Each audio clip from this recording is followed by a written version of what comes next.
Mukai free SHS. Omu here see movie 207. Omu ya advert baako 42 TI. Omu kasa ya fe de ba mu no. Obo kire omu om sida na nya mia. Na mani da baby. Omu nkenkan.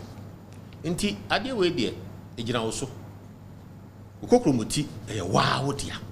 Enso odachi. Unu adachi, oyonko dachi, onana dachi, obadachi, o se hian na de kokromutie no atuye.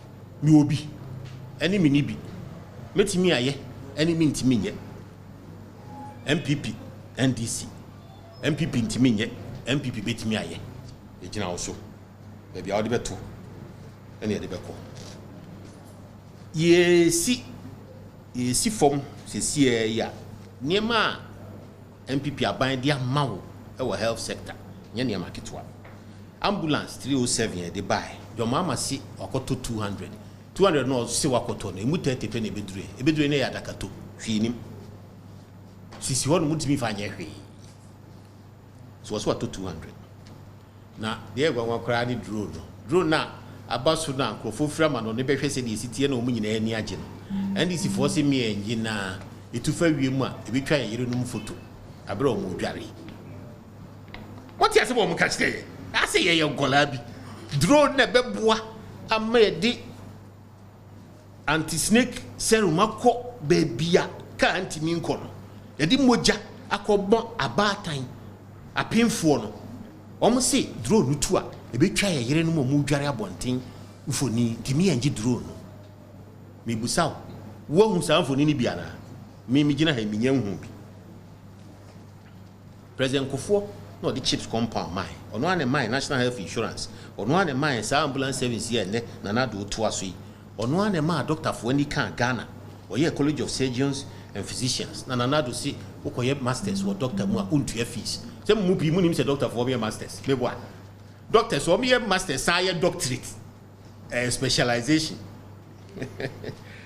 no omo ane be ba hwe agenda 111 no so omo ane be yimu adwuma omo ane be hwe mu be se Ghana for no doctors say omo bia ma omo be operation bi o Ghana ha me pa cho so mo ti say operation nka conjoined twins no ye Ghana doctors omo be ye Ghana ha sadi we mi che say be hu ni se so biem na ache Professor Frimpong Boatin na di kind cardio buy cardio center na we die edi twam nti ya mi anenye na ado je Kufo MPP ya bia mai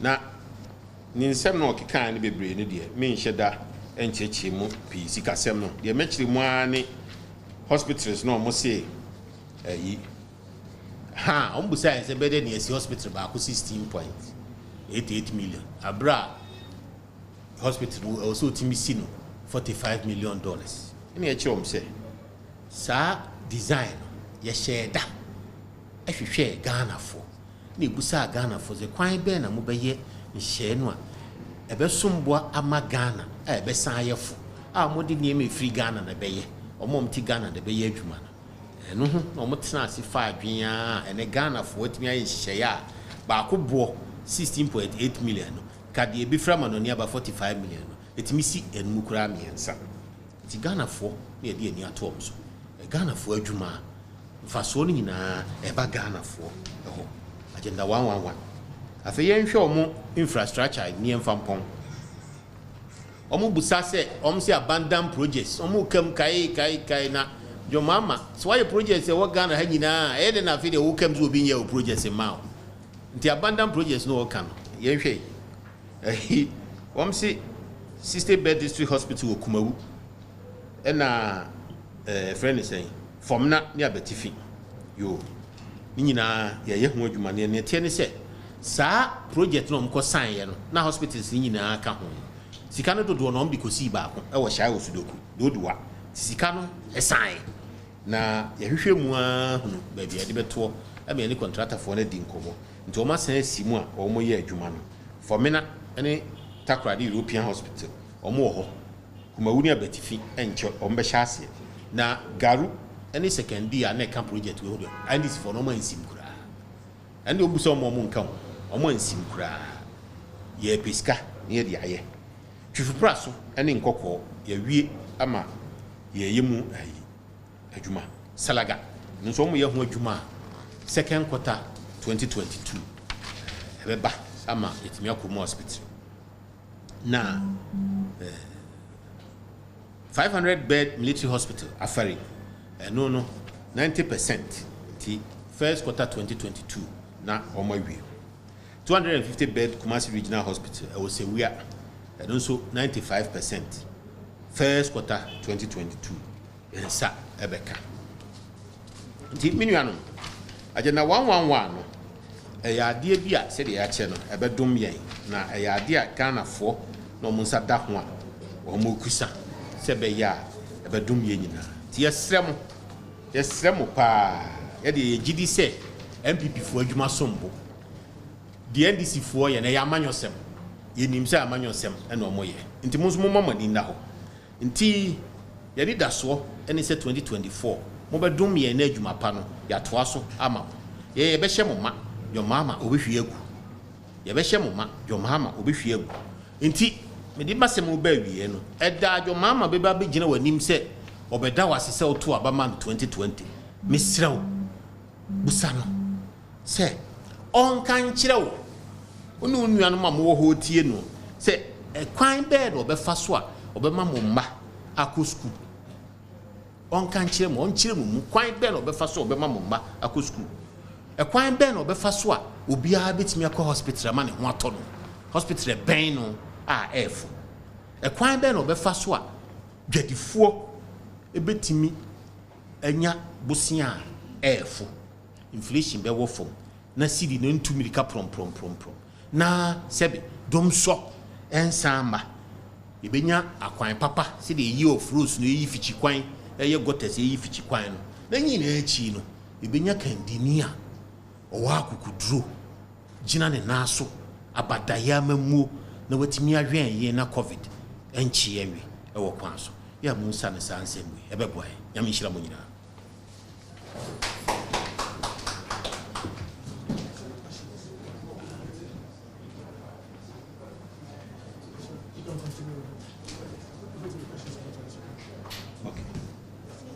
So please, at this point, we would invite questions. If there are questions you would want to ask on the presentation. Is there a question someone wants to ask?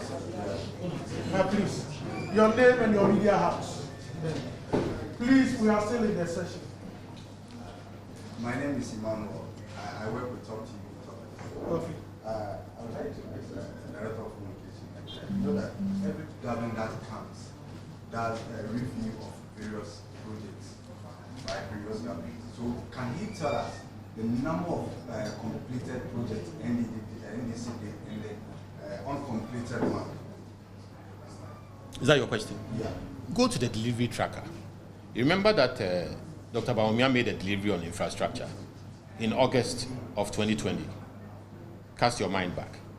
And the MPP told you that all the projects that we were doing as a government, we had put on the delivery tracker. It includes the projects we inherited, the ones we've audited, the ones we've determined to finish, and the ones which are hanging for one reason or the other. So please, if you go to the delivery tracker, you get comprehensive information on all projects. It's online. The next one that we do, Honorable Kwame Abuba has also accused Chief of Staff for head-picking contractors for this agenda 111.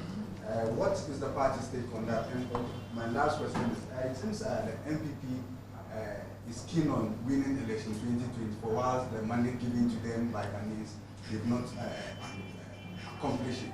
Why are you so keen on election 2024 and the NDC presidential aspirant John Mahama? Thank you very much. It's a very, very important question you've asked. But to respond to Abuja first, like I said, the NDC in this season of accusations, whipping out, lashing out, because they are also looking at 2024. So nobody is handpicking contractors. It all comes out in public. In today's world, the internet, everything is in real time. So it's very, very difficult to hide governance. And in 4 years, you will have to account for whatever you've done or said. So it's like governing in a glass bubble. You live in a glass house. Everything is transparent and everything comes out in the end. You understand? That's the difference between now and previously, when we had a semi-dictatorship and all that. That is why we need to protect this government, this system of governance, because when it is transparent, it is good for you. When the governance is transparent, it is good for you. When you can question, it is good for you. Your mama says that media is not free. Are you feeling in prison now? Do you feel free or not? Are you not interviewing me? So when you have a free society that is functional like this society that this government is helping to build, it is good. And that is why we are concerned about 2024. If you give it to your mama, he will destroy it. We are very, very concerned. In the 3 years, we are not saying that we won't do the work you have given us. But we are saying that all that hard work, it's important to save it. It's important to protect it. And the conversation, because they have started, we cannot wait. We have to meet them. Everything they are doing now is for 2024. Everything they say, we can't do it. MPP can't do it. MPP has shop money. Boja, Akando, John Mahama, whatever they are saying is about 2024. So, if we sit back and simply work for you without telling you what is at stake, we will also miss the boat. So we are telling you what is at stake. What is at stake is that we have a beautiful democracy that is still growing. This democracy makes governance be like a glass house. You can see inside. Because of modern means of communication, everything government does, you can see and hear.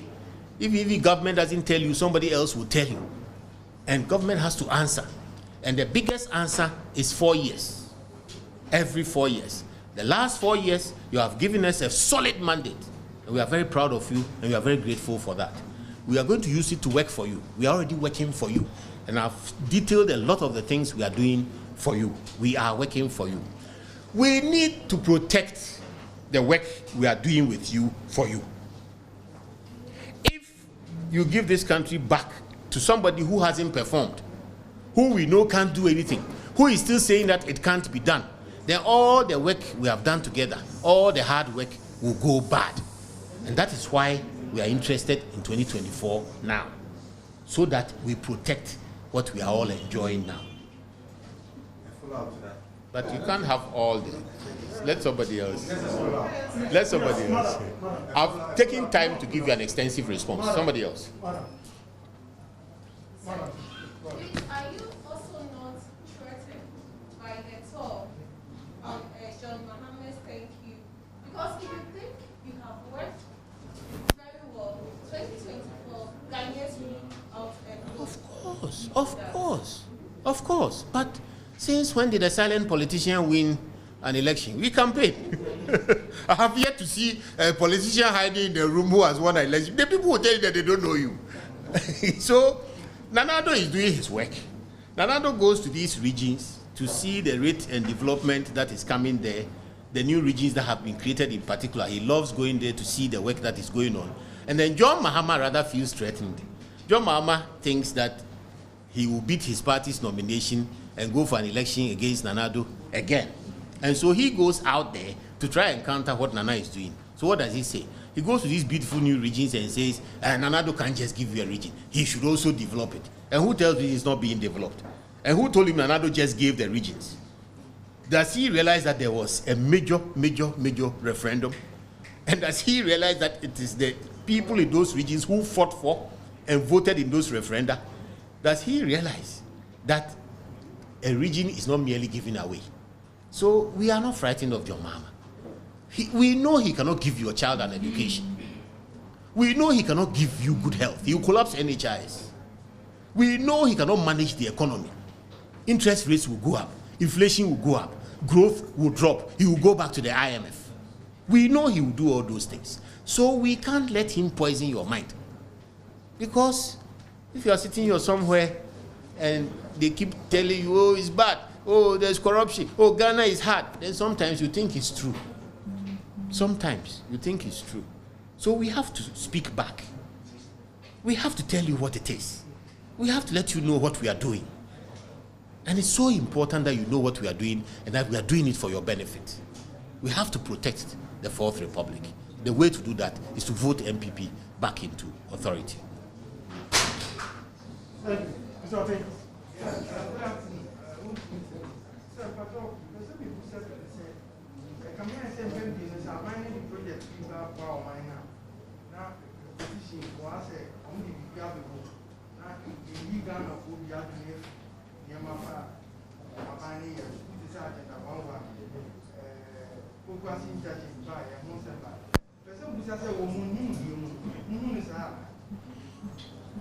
Midase, deɛ ye hu ni sɛ amanyɔsɛm no Ghana ha no empɔn entwa yɛ nna yɛ kɔtoa ba yɛ pre yɛ toa ba ni wie yɛ na deɛ odi nkuguo no a no wasan hyɛ ase yɛ dɛ ɛpre enti papa bia ni hɔ a ohunu sɛ wo yɛ wonya betena konwa na ne kɔndɔ ne so deɛ bibia obɛyɛ biha no obɛbɔ agu yɛ poku ase yɛ bɛto yɛ no makɔbɔ bosia a almost omu besi no abrosan miensa saa bosia kro no a yetimi di wo mo ye adwuma ne trans mo si na abrosan nan ya wa se wo si dan na wo bekɔ abrosan nan a foundation wo sɛ wo ye ɛne flow a wo bɛyɛ na sɛ sika no a ɛkɔ mom de foundation ni flow no enka wo no ye gya wo no mba bi manka de na besi nti poku ase no ayɛ fɛfɛɛfɛ awie de ka ho nyina ɛbɛyɛ de dem konsa wom no ne ade ade ye bebie mu atre mu fefefe na mfaso abaso na se sei no ko ho no a wadwo fom sika na de ye na wo fom chen de omne de biebiem no betimi atra cocoa spray e jama mo sei no ene yasan ya ma Ghana abakosem mu ye nya the highest cocoa crop ever ko no mo kan fertilizer smuggle ho ase mo kan cocoa da ababuru da living income differential de ba mo kan da otiase nti projects ne de ye no papa wo bia ye be hospital projects ni nyina ye papa wo saglemi ye pese ye om no beto okofo adan no anye om so be ye na yakase om na om beto aso de om pe om ade no mkoye saglemi ni so a mfote ye nko a mfote ye di ade ni mu awi ehun faso ni sika ye chese mfote ye nko a eno so aban asomu a o ye hu adwuma amawo enu nti ye de ye nsura manyosem MPP bu de ye kodo akansie ai enche kura mo amunim se ebesi akan ba ko kese bi na sa akan no ye besi no ye nim se Ghana fo adom nti ebeyi de obesisa na ado a ebesa de nkonimdie aba efise adwuma na ye no adwuma na ye ne mo ye no o se ebo ho ban ye de share ndisi fo nsa ombedwiregu. Hello, my name is Evans Mensah, and you can relive all the fun and excitement on Top Story, Newsnight, and of course, Ghana Connect via podcast. All you need to do is to log on to my Joy Online/podcast. Search for your favorite show and relive the moment. Joy 99.7 FM, your radio for discerning listeners.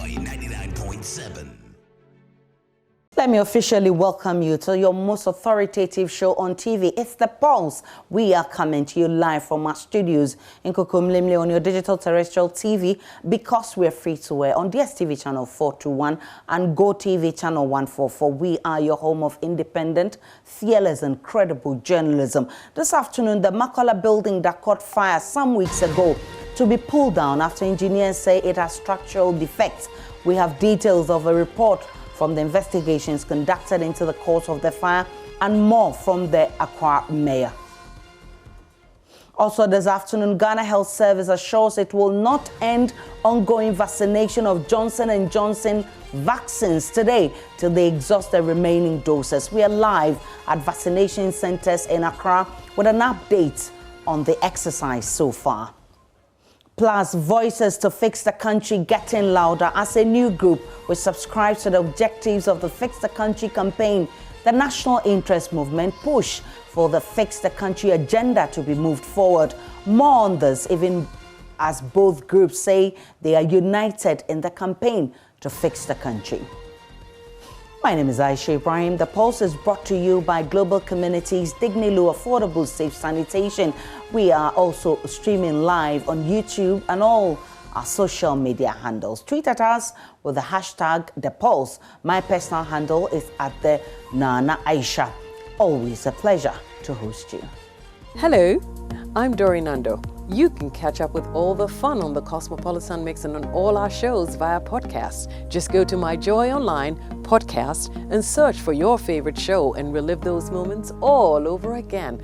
Only on Joy 99.7 FM, radio for discerning listeners. Super Hits Radio, Joy 99.7.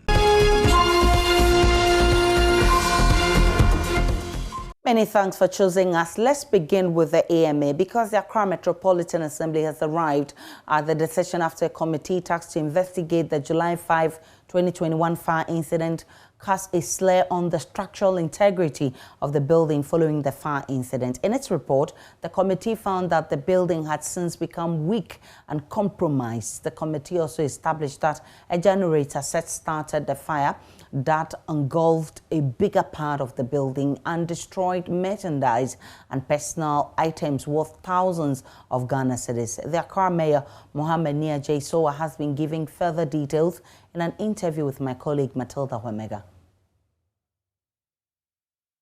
Findings include the fact that there was low pressure of water from the water hydrants within the Central Business District, although there's water flowing. Hence, the water tankers had to go far. You know, the fire service had to go far to go and replenish stock and come back. The second reason is that, in fact, the main cause of the fire was the fact that the traders complained that there were some erratic power outages. Hence, they resort to the use of their generators. But from the electricity company's control room, there was no evidence of power outage. However, we also saw naked and exposure of wires, and probably that could also trigger the power fluctuations within there. But the main cause of the fire was the fact that there was a generator which was set on, and the generator ignited fire, which caught a hanging banner and then spread in the buildings. So, but within 10 minutes, the fire service team managed to come there to come and control the fire, which lasted for 4 days. Let me also say that we also realized that about 90% of the shops there own fire extinguishers. But we're very suspicious that most of the fire extinguishers had expired. Hence, their inability to use the fire extinguishers to douse the fire immediately it ignited from the beginning. We know that part of the recommendation from the Ghana Fire Service is also to pull down the structure. What exactly is the plan, and when are we doing it? So the committee contracted engineers to assess the integrity of the building, and it was very clear, and the recommendation was that because the building was weak and compromised, it ought to be pulled down. So with the support of the real private owners, we've contracted the 48th Regiment engineers to pull the building down on this Sunday at dawn. So is there going to be compensation? Is there any plan for the traders who used to occupy that space? Okay, so the Ministry of Trade and Industry, through the Ghana Enterprise Fund Agency, had a comforting package for the traders based on assessment also by NADMO and the agency themselves. And this is a directive from the Minister, Honorable Kojo Alan Shamantin, on this matter. Any other thing you'd want to add? Well, so we have a standing committee called the Fire Preventive Committee, comprised of the National Fire Service personnel, our engineers, the police, and some other officers, as and when their services are needed, that we go around the markets and public places for us to do an inspections, and that will be intensified. In the meantime, through the presidency, the central government is working closely with the funding is available through MEDA to rewire all the markets in Accra. That includes Mokola, Timber Market, Kaneshi Market, and other major markets in Accra that have also just started. And I'm quite hopeful that once that is also completed, the fake wires that have been used, the unprofessional and unlicensed electricians that have been used also for bad wiring, and then the exposure of wires also around the markets will be a thing of the past, and that will reduce significantly the rampant fires that we've been experiencing over the years. And as you heard from the mayor of Accra, the building will be pulled down on Sunday. What next for market women who occupied that building? We have been getting reactions from Makola. We'll bring you those reactions shortly. The report, according to the chief executive of the AMA, Mr. Mohammed Sowa, says smoke was detected in front of one of the shops, Ethia 123 Enterprise, on the second floor from a generator set that had been switched onto power. That particular store. The occupants of the shop then made an unsuccessful attempt to douse the fire with an extinguisher. The flame of the spark caught a hanged banner, which further spread the fire to other shops on that floor and later to other parts of the building.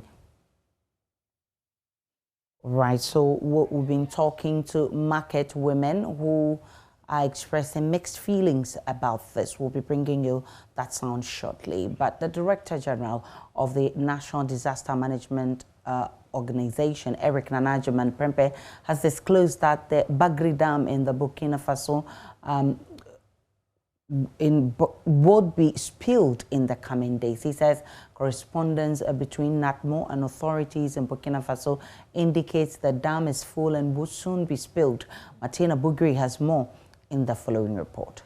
Speaking to JoyNews on the sidelines of the launch of the ECOWAS flood relief assistance in the northern region, Mr. Ajimai said NADMO in the coming weeks would deploy a team from Accra to join its regional teams to flood-prone areas to commence preparations works ahead of the spillage. As you are aware, the raining at the northern part of the country, Burkina Faso, is going on. So the water situation, the level is going up, and we might expect the spillage in the days ahead of us. So our preparation, we are on as usual. From next week, our team will be coming up around to join the catchment, the regions that fall within the catchment areas, so that we will be preparing towards the spillage as usual. An annual thing, and one thing we must know is that nobody can stop raining. It will rain. Definitely when the Burkina, the Bagre Dam is full, they will definitely spill. The government is taking steps. In the long term, steps are what we have in the Polugu Dam we've been talking about. Had it not been the COVID, I think we would have been at a very stage where there will be a lot of hope. But there's still hope, and we are working on it. The government is still on it. And dredging was done the last time. So you see that even though there was a spillage, a lot of losses were not recorded. So we are still on it. It will happen. That's why we will come over to do sensitization. The regional directorate have started sensitization. The national team will come and join them to improve on it. We will appeal to our chief. I must say that the chiefs of northern regions of Ghana really helped us last time. Earlier at the launch, Mr. Jimai noted that NADMO has updated a number of its disaster management and coordinating frameworks, including National Standard Operations Procedures for Emergency Response. With support from ECO through its project Strengthening Disaster Risk Reduction Coordination, Planning and Policy Advisory Capacity of ECOWAS, the capacity of our first-line disaster responders have been built and institutions thereof strengthened. We have also updated a number of our disaster management and coordination frameworks, including the National Standard Operating Procedures for Emergency Response and the National Disaster Management Plan, which was first drafted in 1997 and then reviewed in 2007, 2010, and 2019. These documents are helping to include NADMO's primary responsibility of leading the coordinated national disaster response efforts by the various technical stakeholders. There is, however, more room for improvement. The resident representative of ECOWAS in Ghana, Ambassador Baba Ganak, said the launch is a partial fulfillment of their mandate as a regional organization to respond to humanitarian disaster whenever they happen in their respective member states. The modest event which we are witnessing here today is in partial fulfillment of our mandate as a regional organization to respond to humanitarian disasters wherever they happen in our respective member state countries. The event, or this event, is also part of our renewed commitment to work with non-governmental organizations, especially faith-based community organizations, who are often the first responders when disaster strikes the community. On this particular occasion, a number of boreholes and modest shelter arrangements will be provided, targeting at least 20 households, as she mentioned, along with the provision of essential non-food household items to some 4,000 affected people.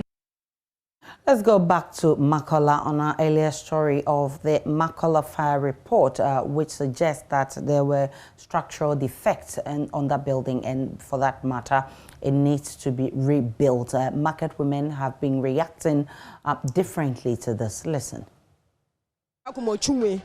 Wala banu wa ba fe bi no wata wa na wada agma fio wa mane ka akumo wa ba ko tamo wa ka ba fo single bo hakwed nu bana ba fe la fo le boni wa ba nye wata shi wa pete shi fio nu wa na wada agma wani wa mala bi ana fite wa ho no ko ka wa ba wa ho no ko nu do mo keke ya nu ba mi a wa na wa ba ho no ko fun wa taska ile bi ne po wa ko no on ka be ni ne fe na nu ko no fe no fe ba sa she yin wa shitamo wa ba le fio aka dagma ewo ayen gbeke bi onyo tashi ona bo bia na ka ba akumo ne wo won so ga na akumo ka akumo ko ni ka me ka zingle ba afu e ko na me ku be ni aba fela ko ni wo na wo so mo wo hie no wo bla fu oji wo jabe ni wo na wo dagma kaka wo ma na shi wo ba ko no ba ya bia ne no wo ba tu no ba ye be 2 months ni a edan hie de e business ne de akọ from kra say ye tifie enton ni ato ti esra ban se ja meye mo ase bibia asai nyema mebra asai affect ye nyema asai nso de ka se kan intimi nkan ti be sra ban se mebuan nanga be se nkan ni manimu yi a mu ba be bu no yi anko ma ba be si aman ase bu anu mo a da bi odidi ani do bi on bibia nti be se nka ban ko mu bu a o mo nanka ni manimu yi o ma re nanko ma buan. No, no, Tanya. There's also so many more than I want to. So, one would be here now. I'm the Kakakis and how mountain. I am dear. A Quabian or Mount Tom no matter between about one thing. One form to temple no more dear no. A Kakakan may have about Kakakasi. The Yamu dear Debbie. When you went to my one thing. Money. The pioneer boss saying, I'm going to say. One to Mamma, who didn't to listen to the I feel like to move. If you need to move your mouth. So you heard that some people from the Makola market expressing how they feel about the rebuilding of the structure. They say that's where they get their daily bread. And so even though they agree that the structure should be rebuilt, government and authorities must put in place proper measures to ensure that they do not lose their livelihood. Acting on the advice of Ghana Tertiary Education Commission, authorities of St. Monica's College of Education have lodged a case of sexual assault against the embattled Anglican priest who kissed students of the school. Reverend Father Obeng Labi kissed 3 female students of the school on the lips during a Sunday mass service. His conduct has since received wild public condemnation, with calls for strict sanctions against the man who has been working in the past 5 years as school chaplain and lawyer. He has since apologized for his conduct. Ohim Interior of our security desk has been on the beat for us. He joins us via Zoom with more. Ohiming, what's the latest from your sources in the school? Thank you, Aisha. As at now, the man at the center of the controversy, the Reverend Father Obeng Labi, is yet to report to the Mampong Divisional Police Command, who then extended invitation to him as far as the investigations into his alleged sexual assault on some students on the campus of St. Monica's College of Education are concerned. The incident has triggered police investigations after the GTEC, we are told, have the oversight, supervision and advisory responsibility over the College of Education institutions in Ghana. So they are the ones pressing for police investigations on the alleged conduct of Reverend Father Obeng Labi. The Mampong Divisional Police Commander, Chief Superintendent David Koku Amuafun, has earlier on told me that indeed they have extended invitation to the man, and just this morning they received some statement from the school authorities and the 3 students who were seen in the video being kissed on the lips by Reverend Father Obeng Labi. And he says once they've opened investigations into the matter, they expect the embattled chaplain and the lawyer of the St. Monica's Education College of Education to support a police in that regard. Any attempt not to respond to the police invitation could mean that he has disregard for authority, and then he will be arrested. We've cited in the last few hours an apology letter from the Reverend Father Obeng Labi. How is the school receiving this apology? For the school, they are tight-lipped, except to say that we have to speak to the headquarters of the Anglican Church, where they have designated, a spokesperson on the matters like this. But for them, they believe that once the man has apologized, the invitation or the apology letter is well received, just that they can't comment on it further. I also tried speaking to some students on campus, but unfortunately that did not materialize. But what we do know is that a 5-member committee set up to investigate the issue on campus has already been launched, and the committee is expected to kickstart its work next Monday. So the indication is that the embattled chaplain of the school, Reverend Alfred Obeng Labi, will not be facing the church investigative committee only, but also he will be, visiting or frequenting the police station as police launch investigations.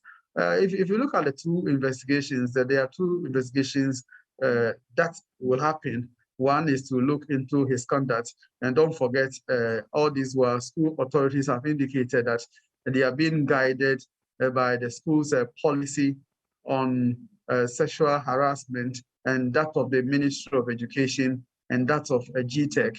So all these things will, come to play. And then with the police investigation, we are also looking at criminal elements as far as the assault on the students are concerned.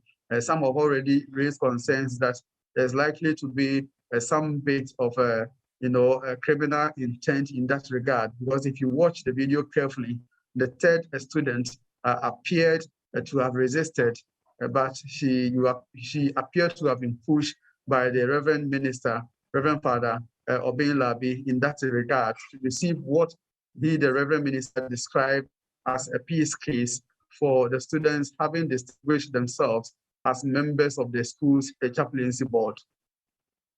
Ohimenteria is with our security desk, and he's been giving us updates on the issue with the priest who kissed 3 female students. Now, still to come on the polls of Voices to Fix the Country getting louder as a new group which subscribes to the objectives of Fix the Country campaign. The National Interest Movement push for Fix the Country agenda to be moved forward. When we return from this break, we have a conversation with leaders of this. Dr. Abu Sakara is one of them. Stay on. We're coming right back. Hello, my name is Nathaniel Atto. You can catch up with all the fun and inspiration on the Joy Sports link here on Joy 99.7 FM, together with all other shows over and over again. It's very simple. All you need to do is go to myjoyonline.com/podcast and relive all of those fun moments over and over again.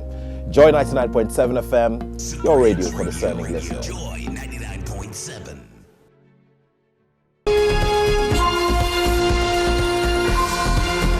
Welcome back to the polls. Now, if you've followed recent events in Ghana, you would realize that the voices to fix the country are indeed getting louder. Well, their demand for the country to be fixed is not ending now, because a new group which subscribes to the objectives is up pushing for the Fix the Country agenda to be moved forward. The National Interest Movement, a non-partisan civil society organization which acts as a think tank with CSOs, say they're united in the campaign to fix the country, and they believe that begins with changes to the Constitution of Ghana. They say a comprehensively reformed constitution will help to curb parochial pursuits that distorts the functioning of our democracy to suit partisan patronage. A representative will join us shortly, but let me reveal to you the personalities behind the National Interest Movement.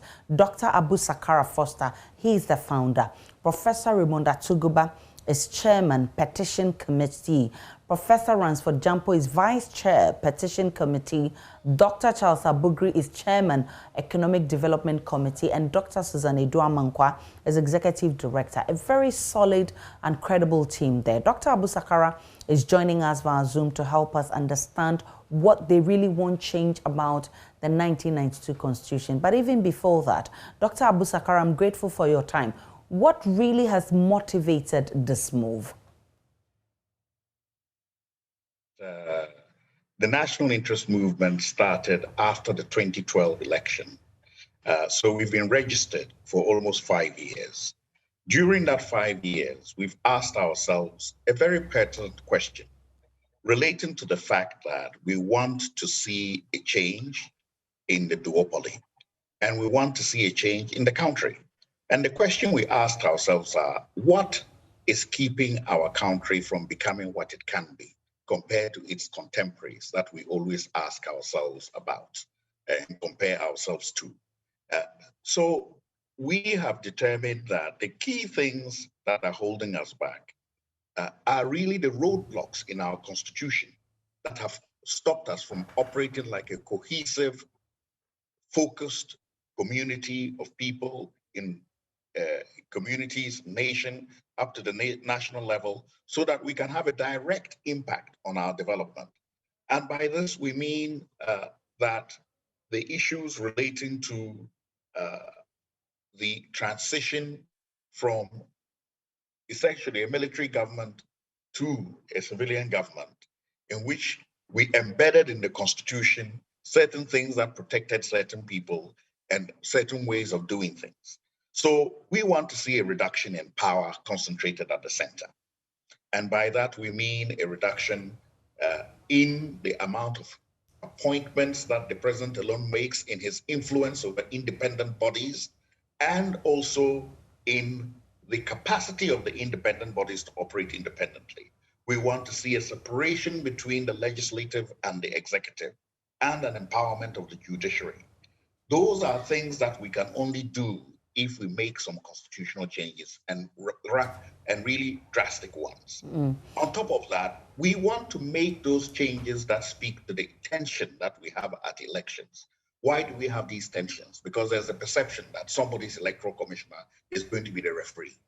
Why can't we have a system in which a second chamber, which we create to appoint these independent bodies, appoints that independent person, and we take some levy from our income to directly fund those independent organizations so the executive cannot control them through the budget. That way, then both sides and everybody else can have confidence that they can operate independently. We don't want a situation where you elect a director of public prosecution and, almost 9-10 months later before his office is funded. Those things shouldn't happen. Dr. Skar, we understand that you've already set this process in motion by petitioning the Speaker of Parliament to cause an amendment of the Constitution. Tell us about it. Yeah, we have a comprehensive table of reforms that deal with key areas. One has to do with long-term national development planning and its impact on our country's progress. The other has to do with the powers of the executive and its influence on other arms of government. And then the other has to do with the independent bodies. And yet still, we're looking at committing certain amount of our revenue on investment in productive areas of the economy. We cannot be spending all our revenue on the consumption parts of the economy. That's not how we manage our households. So we say we need to guard a certain amount of our revenue that will be invested in production areas, agriculture, light industry, manufacturing, those kind of things, so that at least we're growing where we can harvest instead of always borrowing the money to spend it on those services and then we go back and borrow some more. That's not sustainable. So we want to limit the scope in which decision making is made to focus on directions that will keep us growing, directions that will limit excesses, and directions that will ensure greater transparency and accountability. Of course, all of these have to do with attitude changes in our society from top to bottom. We keep pointing fingers at the politicians, but politicians come from where? They come from our homes, and they relate to us in the context of how we are in a community. So we have to start changing that.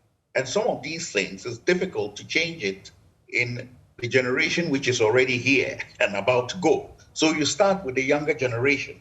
So in about 20 years, we will have the people with the right mindset. And that's where we're thinking of changes, deep changes in our curriculum to make it very Afrocentric to our own community. And in addition to that, we want to put in compulsory military training from 16 to 25 years old, 2 years each for everybody, because that will also ensure we get the level of discipline in the society that we need, and we can build patriotism. And those who do not want to go on to tertiary education, we can use the Army Corps of Engineers right there to start artisanal training and linking up with civilians so that they can have guild training and certification, and they come out at a professional standard. These are things that we can do. We don't really need to reinvent the wheel. What are the specific provisions in the Constitution 1992 that you want amended? Well, I think the first thing is that in the table of reforms, we've organized it so that we have the problem, the proposed solution, the articles that it affects, and how those articles are to be changed. Of course, this is a document prepared by legal people, and we have put it on the website. We've downloaded it, and everybody will have access to see. There are many, they're not few.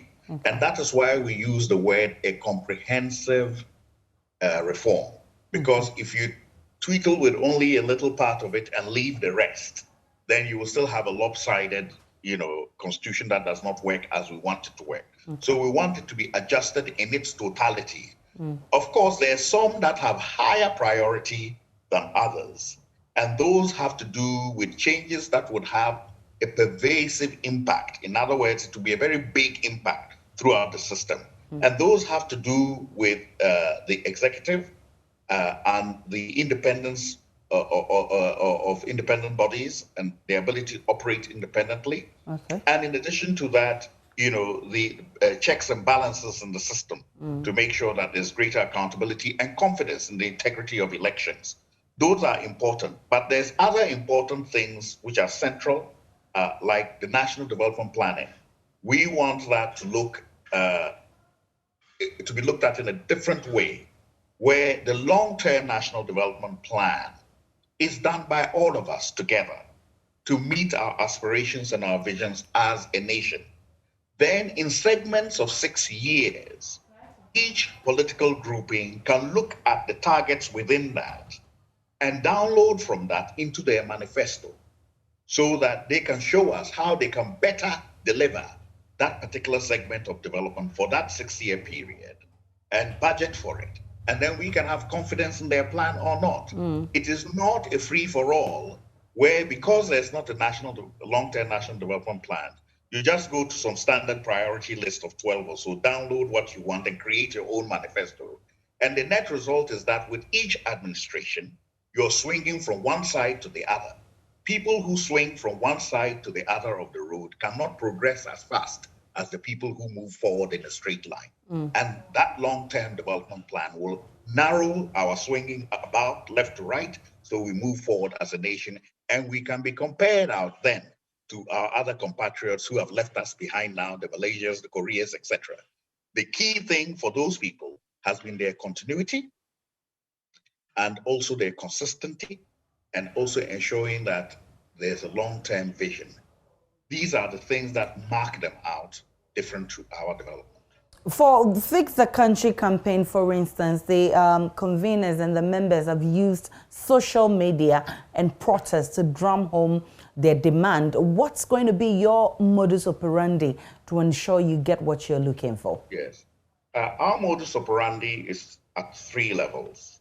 The first is that intellectually, we've brought a lot of people together to sit down, compile this document, and send it to the Speaker of Parliament, where it belongs, rightly.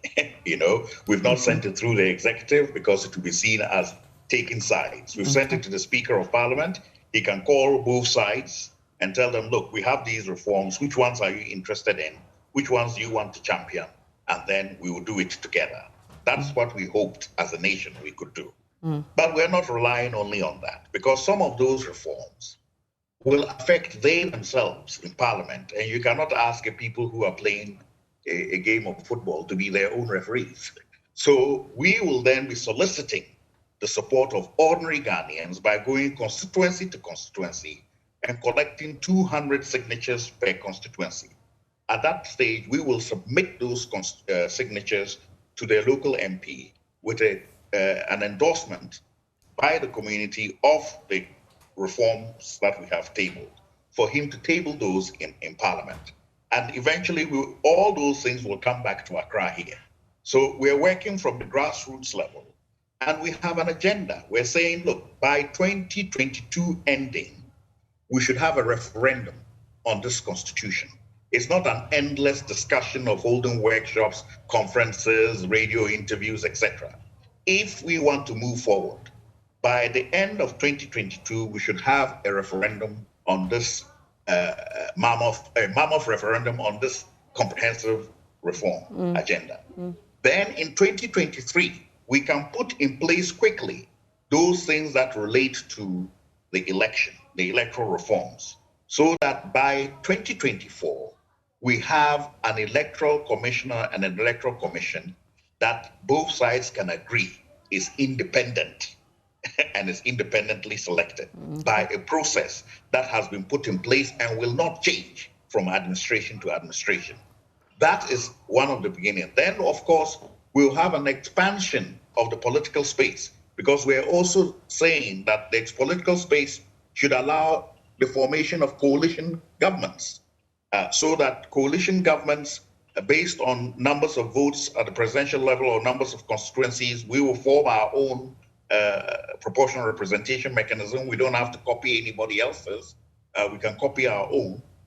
we can bring those coalition governments in 2024 into being so that the duopoly is not entrenched forever and does not become stagnant. This is another way that we can make progress. So there are many other issues in the reforms that will probably need a longer period to discuss. But I'm just highlighting the key ones, and everybody can go to www.nimghana.org and download the table of reforms, download all the briefings, and also download the signature form, where you can take this form to your constituency and begin explaining what those reforms mean to ordinary people in their everyday lives, and collecting their signatures and add a letter of endorsement to send to your parliamentary candidate.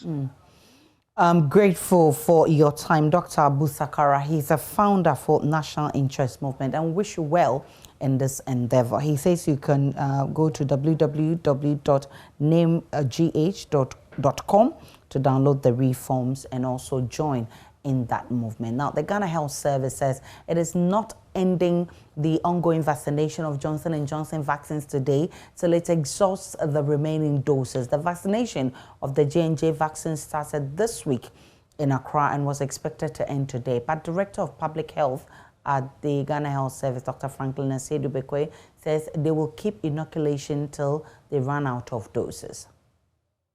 J vaccination ends today. Is there a plan by the Ghana Health Service to extend it? Thank you very much.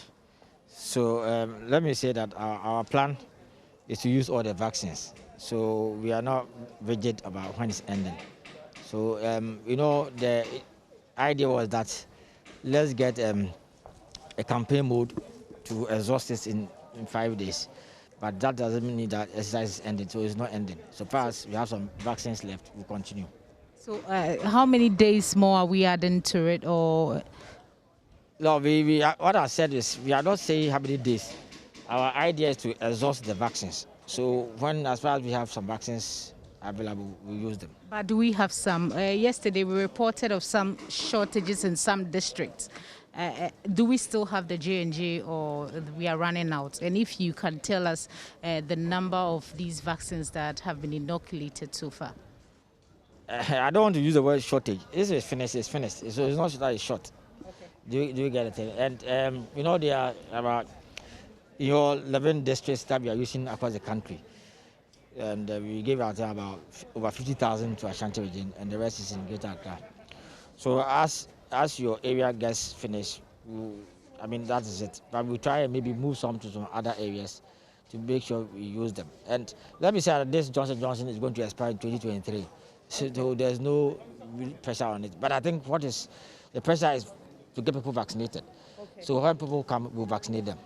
So how many of these doses have we given out, and how many do we have left, if you can share that with me? I can't say offhand, but I think that Ashanti region have used almost all of theirs. Maybe Accra, maybe about 80% has been used. Okay. I'm surprised that by the close of Monday, we have finished using them. Responding to concerns about shortages in some districts, he says the arrival of the AstraZeneca vaccines will soon be deployed, but the focus will be for persons who took the first jab in March. So the AstraZeneca is actually for those who had the first dose somewhere in March. So it's a second dose for those who had the first one. We are looking at the first exercise that we did was for persons who had been vaccinated between 1st and 9th of March. So this one is going to be for persons from the 10th of March. We haven't fixed the cutoff yet, but that's going to be the plan. And let me say that this is not sufficient for the total number available. You know, I think we have about 450,000 persons to receive the second dose. So this is going to be, let's say, about 60% of them. We're going to have another consignment of 249,600 in 2 weeks' time, and that one will end the actual gap. So I think that will somewhere next week will come clear when we are starting. What is good is that we have already trained our staff, so we are not going to train any more staff. So when we finish the J&J, they move on to the AstraZeneca deployment. Any other thing you would want We still want to say that in as much as we are trying to get an improvement in the vaccination coverages, the key thing is adherence to protocols. We want to urge all Ghanaians to wear the mask and wear the mask at all times. Thank you. My colleague Mami Nyameche Thompson has been doing some checks at centers in Accra. I want my place, no injection. So Where's your place? Sabonzongo. I go there, no injection. So I come back to Mamplobi, or I get some to do it. Now I come see plenty of people there inside Mamplobi community. So I don't know whether I get it or not. That is my problem. I told the government to help us to get it. Bring you another one. Another one. What's the message to you? When we came here, they say it's not injection again. We are not Mamprobi. Our place, we never get it. So we sit down, other we travel somewhere, we not. That is why we come here to inject ourselves. We're just taking it just to protect ourselves. So I think it's a good initiative, and we are hoping everybody should also participate in order to help at least protect ourselves. Because we were told they brought about I think they were going to serve about 200 and something. So I'm surprised when they were complaining that there is a shortage. But then I don't know the number that they just submitted to the nurse, the one who is taking the injection, but that's what they told us. We came here around 4:30 there, and we were given a number to join the queue. So it was normal, although there was stress and then struggles, but it was okay. The nurse, the leader of the nurse, he tried his best. She tried her best to make sure that there is peace and everything was okay. First place, there's a misunderstanding. Some misunderstanding came on, but right now we have settled everything. Everything is going right, and right now we have formed a queue. So we are going to the queue, yeah. Because when we are in the queue, then suddenly I see some people, entering the queue. So from there, I come angry. That's why I make noise. They don't see anything. They didn't see anything. They just say we should sit down, then write number, then we collect the number. Then suddenly I see some people, cutting the queue, So now from there I come angry. So right now what's going on? Everything is... No. Immediately when I make the noise, everything come down. I will not be able to... I can give you a rough estimate of today, as of today. But as the close of yesterday, we had done 6,450 in the whole of the Ablekuma South Sub-Metro. Yes. And then today, we're hoping to add an additional 250. It was an allocation based on your population above 18 years, and how much of the vaccine was available. So it is not a true representation of the people in the community, but it's just an estimation based on availability of the vaccines and the population. We're hoping that the aim of vaccination is to push toward herd immunity. So the more people get vaccinated, the more likelihood that we have herd immunity in the community.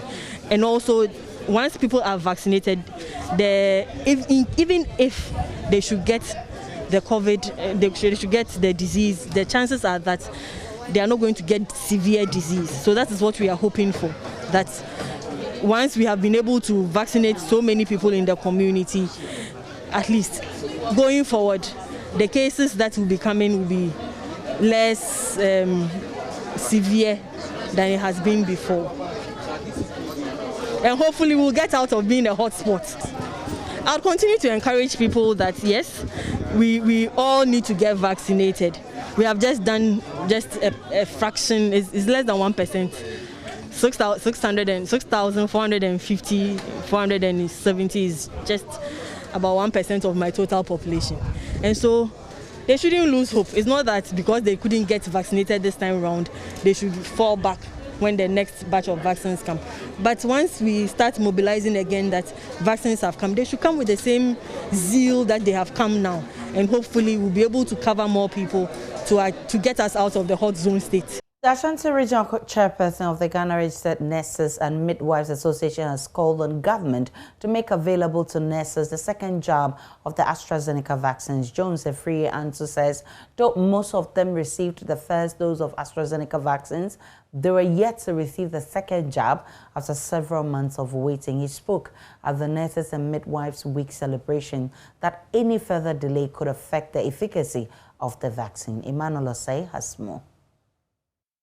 Nurses and other health personnel through the COVAX program received the first jab of the AstraZeneca vaccine, but the nurses are apprehensive 3 months after waiting for the second dose. The Ghana Registered Nurses and Midwives Association is unhappy government has delayed in providing the second dose. Jones Efree Antu is the regional chairman of the association. The key thing we even want to emphasize is those of us who took the AstraZeneca vaccine, which is supposed to be repeated, which is not coming. Scientifically, after 6 months, we think that there should be an explanation and as to whether the second dose will work. If the gap is too much, it's an emergency. And therefore, we want government to take it seriously and vaccinate all nurses and midwives in the country. The Regional Health Directorate has announced efforts to get all affected nurses vaccinated. Ashanti Regional Director of Health, Dr. Emmanuel Kojo-Tinkran, says the Ministry of Health will soon roll out the fourth phase of a vaccination exercise to cover nurses. The assurance comes as government takes over 249,000 doses. Dr. Tinkran also announced efforts by the Health Ministry to phase out certificates in nursing programs. The assurance is that all those who took the AstraZeneca first dose, who are yet to receive their second dose, will definitely have it because the vaccine has arrived in Ghana, and that's the assurance. So they should be calm. Yeah, they shouldn't rush to go and take the Johnson & Johnson. That's not going to help them. So we want them to wait, and we will give it to them.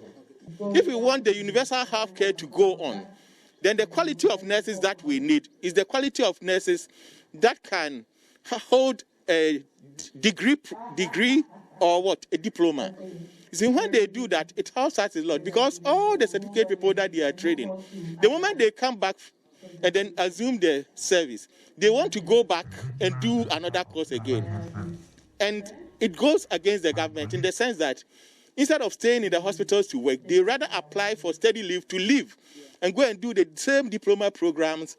And that is costing a lot of problems for the service at the lower level because you think that the person is there working. Meanwhile, the person agenda is to apply for study leave and then move on. Meanwhile, the Ghana Registered Nurses and Midwives Association has appealed to government to phase out all certificates and diploma nursing courses and replace them with degrees. Jones Efree Antu again. If it is employment government you want to create, we agree with them perfectly. Let them train graduate nurses. All those people, they should get a qualification, come to graduate school, train for graduate nurses, and let them come and work. Some deserving nurses were awarded. Reporting from Kumasi, Emmanuel Osei. Let's now get updates on the country's situation, and new cases now stand at 550, active cases 6,361, confirmed cases 112,928, discharged 105, 6,622, and deaths now stand at 944. You can also see the red inks in the map over there, with Greater Accra leading, followed by the Ashanti region. We're still live on The Pulse. I want you to tweet at us with the hashtag The Pulse. My personal handle is at Denana Aisha. Let's take a break. We are back with more. Hello, my name is Nathaniel Atto. You can catch up with all the fun and inspiration on the Joy Sports link here on Joy 99.7 FM, together with all other shows over and over again. It's very simple. All you need to do is go to myjoyonline.com/podcast and relive all of those fun moments over and over again. Joy 99.7 FM, your radio for discerning listeners. Joy 99.7. Welcome back to The Pulse. Education Minister Yosei Duchum is unhappy with the high failure rate in the recent licensure examination, despite the lowering of the pass mark. Out of 27,455 candidates who sat for the 2020 teacher licensure examination, 8,442 failed to meet the pass mark. The number represents 30.7% of the total candidates who sat for the exams in October last year. A statement from the National Teaching Council, NTC, said 19,013 teachers, representing 69.3%, passed the exams. There have been calls for a review or abolition of the policy, but government says it has come to stay. At an interactive session with leadership of the National Union of Ghana Students, the Education Minister said there is the opportunity for a reset for those who failed. Exams to teacher trainees before they become teachers. This includes those who did distance education at various universities and those who went to colleges of education. They administer these exams throughout the year, I think about 2 or 3 times a year. And they do the main one where all the colleges of education students participate. And then there's another off-season one where those who did not pass will then have opportunity to resit. And then also those who did distance education can then resit. Now, the last one that they did, a report came to me that students didn't do well. They brought me sample responses. And Mr. President, it's important that we hold ourselves accountable to a certain standard. That if you want to teach, we need to help you to really have the requisite skills to teach. I don't want to even talk about the pass mark which was set. It was brought so low, yet some people did not bring the cut. Those who were doing research, some of them were able to make it. Those who did it for the first time, about 78% were able to pass 2 out of the 3, 78%. But if you look at those who passed all the 3 for the first time, it was about 23%. And they have opportunity to sit again and be able to pass it, just like those who did resit and was able to make it. So I had discussions with the NTC, National Teaching Council, and another exams is coming up. I also instructed that they need to have a web portal with thousands of questions for people to have the opportunity to practice, because you don't want people to walk into an exam to do it and they don't have the benefit of sample questions that they can use to prepare for the exam. So NTC have taken it up as a responsibility to make sure sample questions are available and that they can even do a sample, just like we prepare for exams anywhere in the world. You really have to give them something. So you cannot just act on the assumption that because they've gone to school, they know the kind of questions, sample questions that are going to be on the exam. So they are going to do that and also organize various workshops to help people prepare very well for the exam. So, Mr. President, we're doing everything possible to ensure that they meet the standards. What we are trying to avoid is to lower the standard so that everybody will pass. And that will not inure to the benefit of this country. So we'll help them to be able to pass, but not to lower the standard so that everybody passes.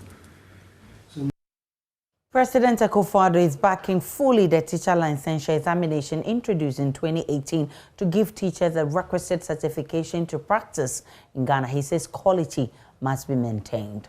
One of the structural problems. Are there others? The analysis is complete, and this is about the only serious impediment in their way. Mr. President, if you look at those who went to the colleges of education during the main exams, we had about 78% pass rate. 78% passed at one time, at one sitting. So this is not a pervasive problem. This is an issue of those who had to do reset and those who went to not the colleges of education, but may have done distance education through other universities. So it is an off-season type of exam and not a measure of how effective our colleges of education are preparing our students, because that group that took the exams during the main exams time did very well.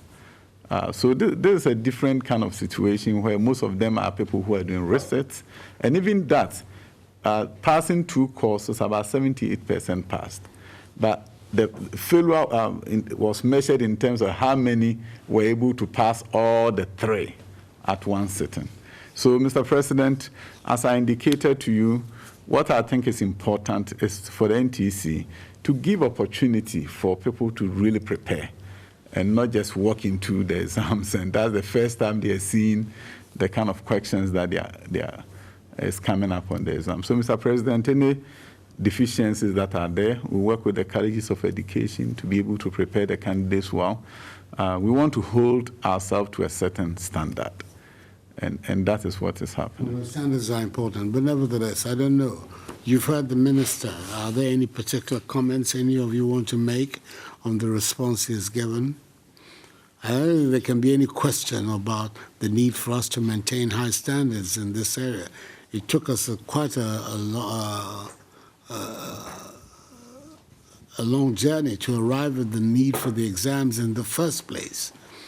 But I think that by and large, the argument has been won about the necessity for the exams. Teachers' measurable standards for allowing people entering into the profession. I think it makes a lot of sense. But some of the structural problems that they have to address the mass failure that I heard from you have been identified by the minister, and I think that by and large, I think it's a satisfactory explanation. If not, you have an opportunity to speak right now. If not, then we can move on. Mr. President, I think, just as you said, the explanation by our minister is very satisfactory. We are hoping and praying that, just as he said, sample questions will be given to our colleague teachers for the next examination. I think that will one way or the other help and then improve their understanding and then the sort of questions they should expect moving forward. Yeah, so we are very grateful for the explanation and response, Honorable Minister. All right. So, Mr. Minister, this is the new executive. You've already been engaging with them. Yes. You have. And my youth ambassador and Mr. Jake Bediako, have you also had an opportunity to engage with them? I had some of their executives. I'm going to meet the rest of them. Okay. Well, so you've been introduced to him, Jake Bediako? He's working out of here as a my youth ambassador. I know. Definitely in the course of time, just as he said, majority of us will get a chance to meet him. Okay. Yeah. It wasn't such a long time ago that he was in the same position as you can see. Yeah. Away from the presidency, this afternoon, JoyNews is learning that the ongoing WASSI questions have leaked. The subject for the Nutrition Paper 3, which was scheduled for 1:30 p.m., was leaked on social media at 6 a.m. yesterday and 11 a.m. today. My colleague, Kweku Asante, joins me with details of that. Kweku Asante, what have you gathered with regards to this leakage?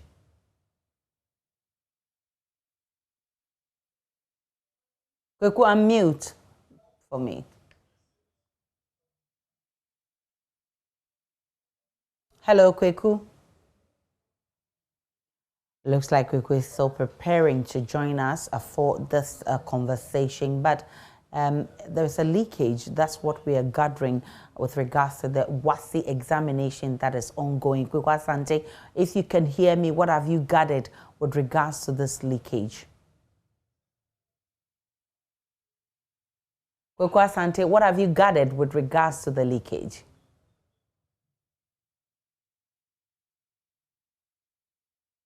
Hello, Kweku Asante, unmute for me. Yeah, I didn't hear what you said. I'm asking what you've gathered with regards to this leakage we're talking about.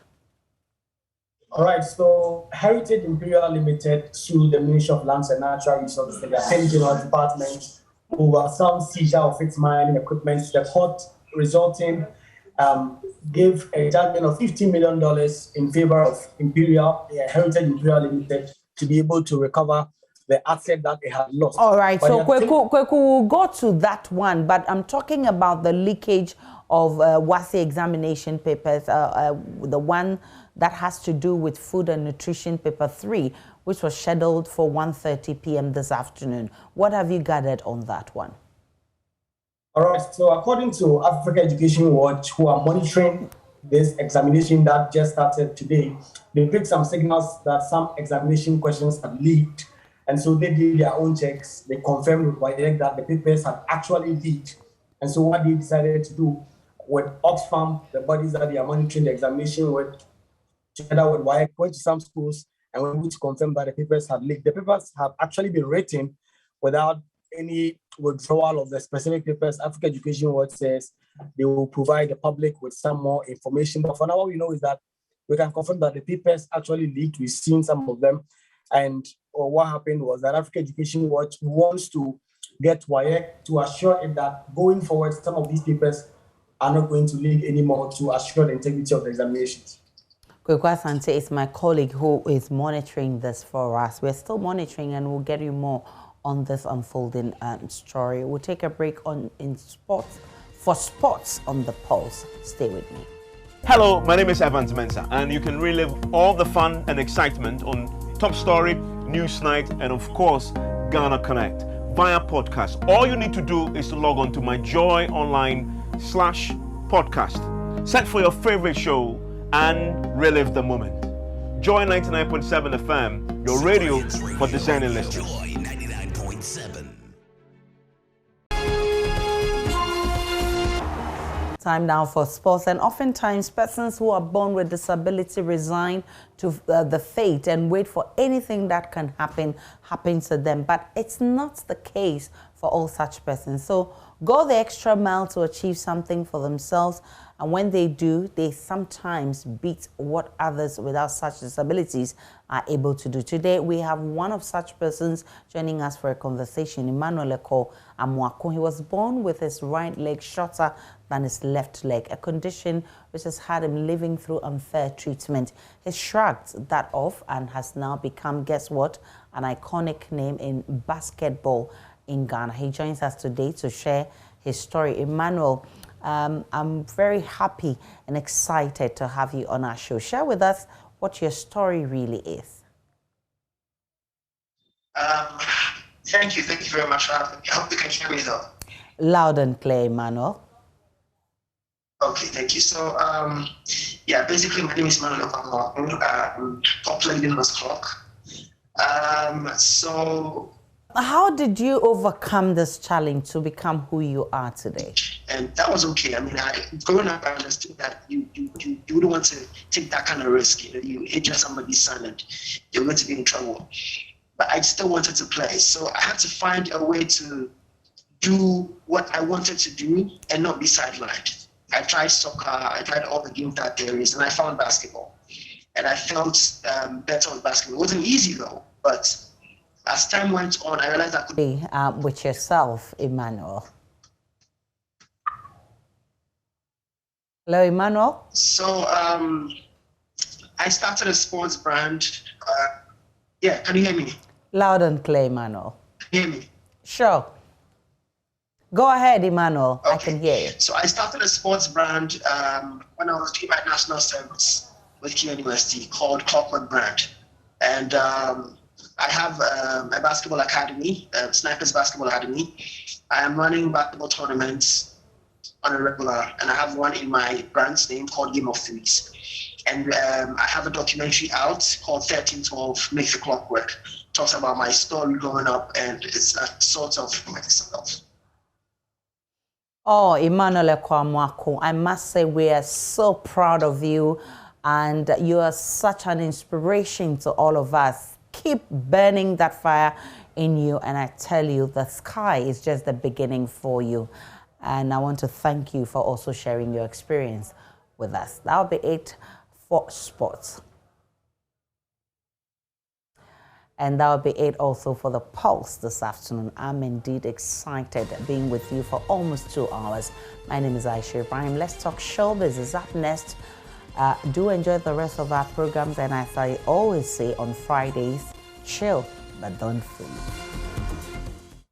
Hi, this is Lexus Bill, host of Drive Time on Joy 99.7 FM. Listen, you don't have to worry if you miss Drive Time or Personality Profile. It's going to be live on our podcast page. Just log on to www.myjoyonline.com/podcast. You can listen to Drive Time, Personality Profile, and any other of your favorite shows on Joy FM on that page. You don't have to miss a show at all. Joy 99.7 FM, radio for discerning listeners.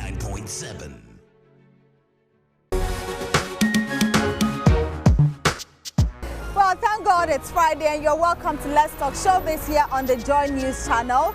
Since it's a Friday, of course, there are a lot of things happening, but let me also remind you that it is a Friday and you definitely need to loosen up. I'm sure we've had a busy weekend. It's just time for you to loosen up a bit whilst I bring you everything in your world of showbiz. My name is Doreen Abi, and today I'm going to be talking about the Ghana Music Awards USA. I'm going to be talking about Lateef Abubakar's play, and I'm going to be talking about a whole lot of things, guys. Just sit down, relax as I bring you everything in your world of showbiz. Now, if you're just joining me, this is Let's Talk Showbiz, and we're going to be starting with trolls on social media. Now, have you noticed that, listen, a number of times we see lots of our celebrities being trolled on social media, but the question I ask is, when they are being trolled, how do they feel? How do they handle it? And how are they able to bounce back to continue with what they have been doing? Well, I have been talking with some musicians, Kamido, Kiddy, Mr. Drew, and quite a number of them, and they have been sharing their experiences with me about how they feel and how they handle trolls on social media. Have you been trolled before? Oh, trolling in there every time. The agenda boys on Twitter always trolling me, but it's part of the life. You can't be in the public eye and not be trolled. It doesn't happen. How do you handle it? Usually I just pretend it, it's just people showing love, honestly. They wanna say something because they feel like they should be part of your life. You understand? So just take it in good faith and then move on. Every day. Today, before I came here, I was being trolled because that's now lost. But how do you handle it? With time, it gets better because you know and expect and you know how to deal with it. At first, when I get trolled, it bashes me. I was like, oh, why are they doing this to me? But right now, when they troll me, I laugh with them. I was like, oh, it's fine, it's cool, it will pass, I think with time, you learn how to deal with it, yeah. And do you think it also helps improve whoever is being trolled? Not necessarily. I think trolling builds character sometimes. The more you are trolled, the more you withstand it, the more you get thicker skin and stuff. So, but I'm not saying they should troll us. It's uncalled for sometimes. But if they do it, it's part of the game now. We are used to it. I get from VGM. I've been trolled from 2017. So I'm used to it. Have you been trolled before? Trolled? Nah, I don't think I have been before, but I've been prepping for stuff like that. And I understand that it's part of the work. So I don't really care. It doesn't scare you? Yeah, if I feel like what the person is saying is right in a way, I would sit back with my team and discuss, and we'll see how best we can fix it. But if it's something that has to do with my body or blah blah blah, fans do that, haters do that, but it's part of the job, so it's cool. Yeah. I think it's part of our job. Without trolls, you'd be like, okay, you don't get people to criticize your work. And we need criticisms to see where we are falling short so we can do good. So it's part of the job, yeah. Said that my wife is divorcing me because I've been cheating. You remember, this 2014 or something. And then I was angry, going on and on about it. And then I happened to be in a car with Ben Bracken. We were going for a meeting. And then Ben Bracken asked me, why are you all worked up? I told him, he said, wait for the day when no one mentions your name. Then you appreciate that people mention your name, even to say bad things. So it is a good thing for people even to troll you? No, it is not. But you don't have any control whatsoever what people will do.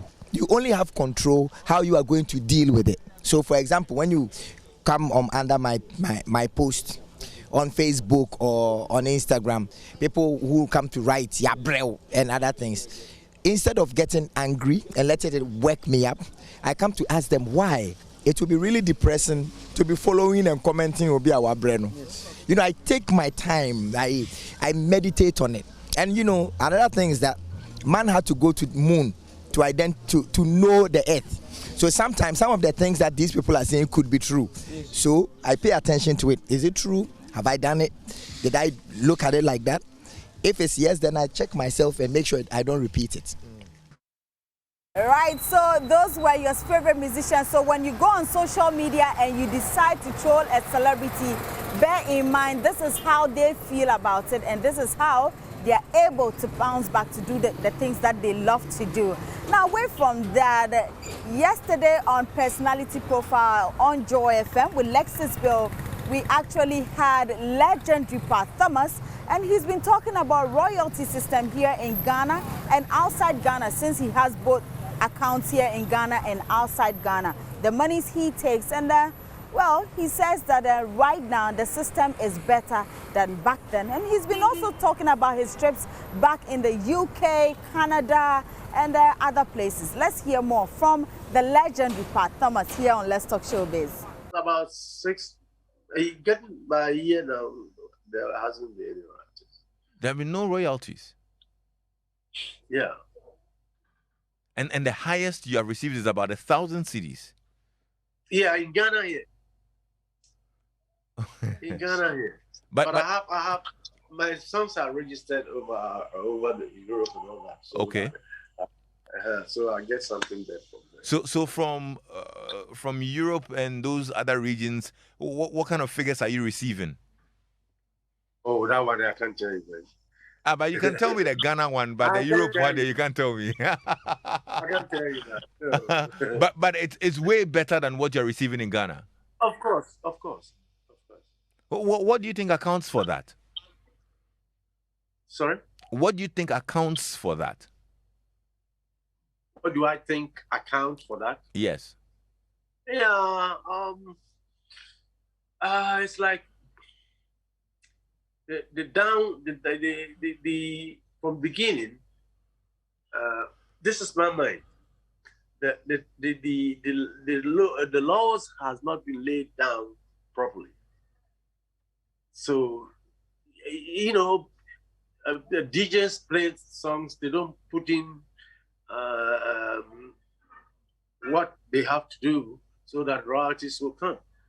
They don't do it. They just play the music and forget about those who made the music.